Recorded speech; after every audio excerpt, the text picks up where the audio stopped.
Evil, are you ready? Just a second. Come on, man. We got a show to do, bro. Just a second.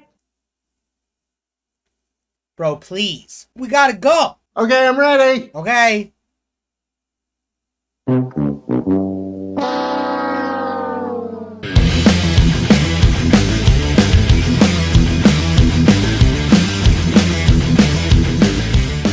What's cooking, everybody? Welcome to Rock Hard News. We got some more news for you because this is a news channel. But before we get started, make sure to smash that like button, subscribe to the channel if you haven't already, hit post notifications so you never miss out on an upload, comment down below so you let us know if you're enjoying the content, if you got any suggestions or anything that you want to let us know or tell us. Alright, so first in the news we have Machine Gun Kelly, and I know it seems like we like to report on this a lot, but there's a lot to say at this point. You know, he had just got the award for Best Music Artist on the AMAs, but now it seems that he's a little tilted and maybe a little twisted because he got snubbed, and this is what happened. Loudwire reports that Machine Gun Kelly's hit rock crossover album, if you want to call it that, Tickets to My Downfall, received 0 nominations. Count them. And moving on, for the upcoming 64th Annual Grammy Awards, which were revealed this week to include several nominations for AC/DC, the Deftones, and the Foo Fighters in the rock categories. The snub left Kelly, the Travis Barker-aligned rapper turned rocker, we say that loose, now dating actress Megan Fox, who recently beefed with Slipknot's Corey Taylor with just one question. But MGK, the entertainer whose real name is Colson Baker, didn't elaborate beyond the query he posted after the nominations reveal on Tuesday, November 23rd. Other nominated rockers include Chris Cornell, Mammoth WVH, Mastodon, Weezer, and Rob Zombie. Tickets to My Downfall, released on September 25th, 2020, emerged within the eligibility period of September 1st, 2020 to September 30th, 2021 for the 2022 Grammys, as Complex pointed out. So understandably, Machine Gun Kelly probably wasn't pleased with the outcome, especially since Downfall and a couple of its singles are platinum records, and he won Top Rock Artist of 2021 Billboard Music Awards. Regardless, he had plenty of listeners show support for him on Twitter in the face of the Grammy slight. You deserve better. One MGK fan responded, You deserved at least one. said another. Weird nominations and you were robbed. Yet another replied, question, he posited. WTF is wrong with the Grammys?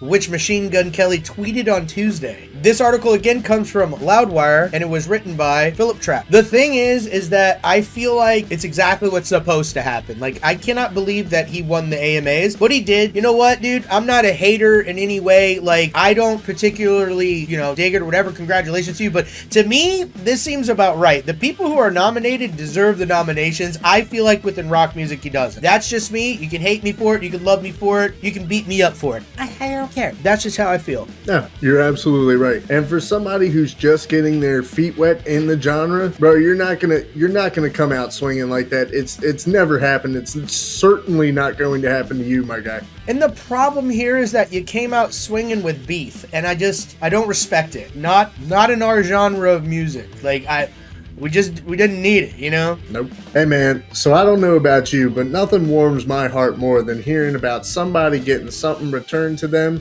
that's been lost for years. That was exactly the case with none other than the Prince of Darkness himself, Ozzy Osbourne. So this story comes from Loudwire, once again written by Taylor Linsenmere, and she says, unbeknownst to Mark Sandwell, a vinyl hunting trip on his lunch break would bring the devout metal, punk, and hardcore fan a piece of heavy metal history. The year is 2010. Sandwell was making his rounds at record stores and market stalls when he discovered a hidden gem, an original framed gold disc of Ozzy Osbourne's 1980 classic Blizzard of Oz that was stolen from Osbourne years before. He said, quote, I found it in a car boot sale on a table of random junk, he says. Now, I know a car boot means the trunk, but I didn't know that they have a car boot sale. We have garage sales, they got car boot sale. Right. All right, moving on.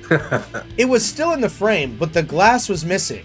I asked how much they wanted. A tenner? It didn't cross my mind it was actually an original. I was used to finding all the cheap replicas you can buy. Thinking the gold disc was a replica, Sandwell kept the rare item in a plastic bag in a spare room for a decade until he recently got it cleaned up and reglazed. That's when he posted it on Instagram and things got a little more interesting. Within 10 minutes, a music promoter friend of mine in Manchester got in touch, Samuel says. He told me the disc was stolen, that he was friends with the daughter of Ozzy's current manager, and that he would contact her. I thought, bloody hell, deleted my post and wondered what the next step would be. I knew I'd have to give it back. It's like having someone's trophy, someone's war medal. What I didn't expect was Ozzy's management to be so cool about it. Osbourne's team got in touch with Sandwell to get the gold disc back. They offered something cool in exchange. I was expecting an autographed record, something to remind me of the whole crazy story, but they had an official gold disc of Blizzard of Oz made for me with my name on it, and an autographed copy of 2020's Ordinary Man. I'm completely over the moon. It's definitely my favorite record trade ever. Yo, that is amazing to get that in return for your findings. Someone would be like, here's 20 quid, but this man gets a gold disc autograph in return. Remember, kids, put good out into the universe and it'll come back to you. If it doesn't belong to you, give it back. And next, we got Mark Hoppus from Blink-182. And it warms my heart, this story does, because one, I grew up with Blink-182. I listened to a lot of them. I was a big fan. I always thought they were really cool guys. A little while ago, Mark had ended up coming down with cancer, and he has been battling it. There were pictures of him doing his chemo and him being sick. That was really horrible stuff, and you never want to hear that for people that you care about, even people you don't care about. You just never want to hear that for anybody. It's horrible for anybody to go through, but recently, Hoppus took to his Instagram just to let everybody know how thankful he truly is. He said, I just saw my oncologist and I'm cancer free. Thank you, God and the universe and friends and family and everyone who sent support and kindness and love. Still have to get scanned every 6 months and it'll take me until the end of the year to get back to normal, but today is an amazing day and I feel so blessed. Hey, can I get a W in the chat? Absolutely you can, brother. 100%. If y'all are watching this video, do something special for us and Mark Hoppus. Leave a W in the chat. Big W's, that's a big win. I'm so happy for him. That's really good news. When I read that, I was over the moon. I was ecstatic, you know what I mean? Because I can't imagine how he felt having to deal with that. Much love, Mark. Glad to hear you're doing better. Okay, guys. So if you've been following along with our rock news episodes, you would have known that I recently said that I strongly felt that there was going to come a time where fans and bands were going to have to step up and say enough is enough. Well, guess what? It finally happened in the form of Godsmack's Sully Erna. Tell them what they said, brother. This comes right from Loudwire, yet again, article written by Taylor Lindsay-Meir, and it states, Godsmack's frontman Sully Erna called out celebrities after offering medical advice during the pandemic in an interview with Mindy Novotny on the Milwaukee radio station 102.9 The Hog. While many celebrities, musicians included, have been advocating for people to get the coronavirus vaccine, Erna had a different idea. Sully said, hey, I get paid to be an entertainer. That's the position I've chose. So I'll focus on entertaining, making people smile, healing people through music. And anybody else that's out there in a celebrity status that's pushing people one way or the other when you have no experience as a medical expert or a politician, my advice is shut up and let people live their lives. Because you don't know the consequences when you push them one way or the other. So why don't you just do what you're great at and entertain? Because that's what you are. Man, I couldn't have said it any better. It's about time that our heroes start stepping up, laying down the law, and calling it how it is. Yeah. This pandemic is never going to end until we call it quits. Thank you, Sully. Appreciate you. I think it's really awesome that he's speaking his mind and not just saying what everyone wants him to say.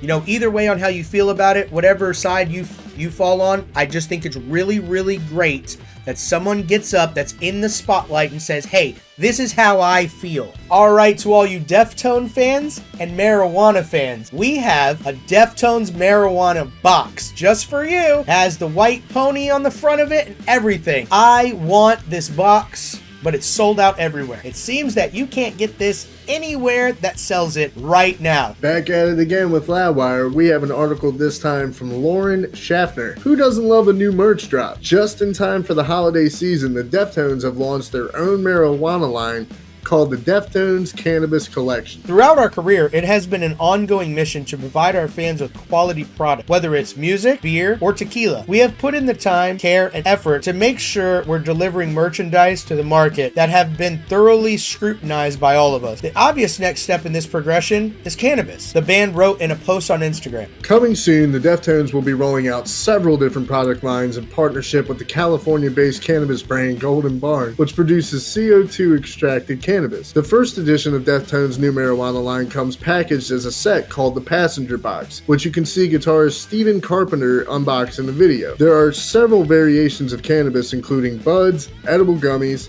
a concentrate, and disposable vapes. We've been waiting and smoking forever, you know? To finally be able to present something we all enjoy and like is awesome, the musician said in the clip. He described the Passenger line as having a nice scent, which tastes like it smells, and it gets the job done. Yes, I bet that it does. Smoke a little bit of that and you'll be seeing white ponies.